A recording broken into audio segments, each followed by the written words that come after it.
So what's up mga kapadyak? Ito na yung ating second unboxing for this month. Matagal na natin hindi ginagawa. And you will check my videos or shorts yata yung ginawa ko nun. I had the C606 before, the Majin 606. But it's kinda big for my taste. The size is very good, kaya lang nung nirelease nila itong C506 na to, I was very interested kasi mas lighter even sa box, mas smaller. The size is perfect for my taste, kumbaga.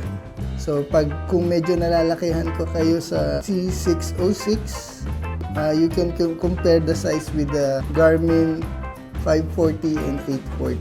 C506 is walang katulad si Garmin IGP Sport. This is the smaller version of the C606. Of course, 506, 606 makes sense, right? So let's cut the long top and open. So nakasil siya. Nabili ko siya dun sa bike demo. Second day ng bike demo. Sa Majin booth mismo. Pero nakikita ko kasi si Lawrence doon. Yung sa Supreme Bikes. Siyempre, they are a authorized dealer ng Majin. So, ito na siya. And when I checked this sa booth ng Majin, I was very pleased because ito yung ina-expect ko na size. I'm sorry I don't have my Majin 606 anymore and also my Garmin 840. Ang kasimilar na size nito is yung Exos G+. And if you are a cyclist here in the Philippines, I'm sure you are aware and you've seen 90% or 95% of the Filipino cyclists have seen the size of the Exos, and this is the similar size. Maliit lang siya. And what I like about this one is, wow! It's a smaller version of the C606, which I really like kasi meron siyang Wi-Fi connectivity. So, pagdating mo sa bahay, you can configure this one through your Wi-Fi and automatic siya mag-upload ng kanyang data pagkatapos mong mag-drive. So, isa-set up ko lang muna siya, no? Dahil, although naka-English naman siya. So, this is also a touchscreen. Touchscreen ba to? O, touchscreen nga.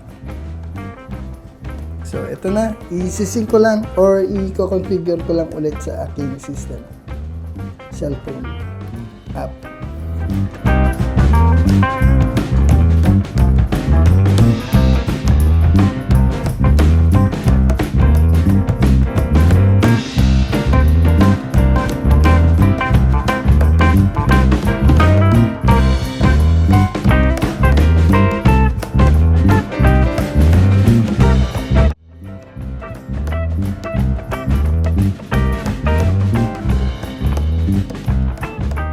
So we're back after a long updating of the software nitong Majin C506, which took us around 20 minutes na nakatulog na ako. Plus yung actually configuring this one because I have an existing account or profile sa aking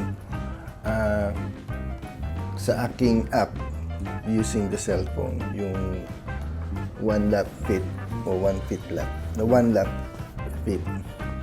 So, pag synchronize ko dito is nag-update lang yung dati kong profile sa aking C606 to my C506. So, profiles and everything is such a breeze, kumbaga. Madali ko lang siyang na-configure. Yung nagtagal lang is yung kanyang updating ng software.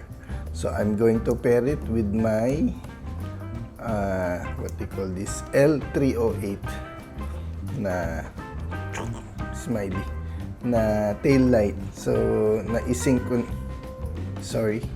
na-sync ko na siya dito sa aking speedometer or bike computer. So this what we'll be using for our future rides, even commute.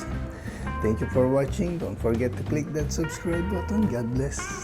Babush.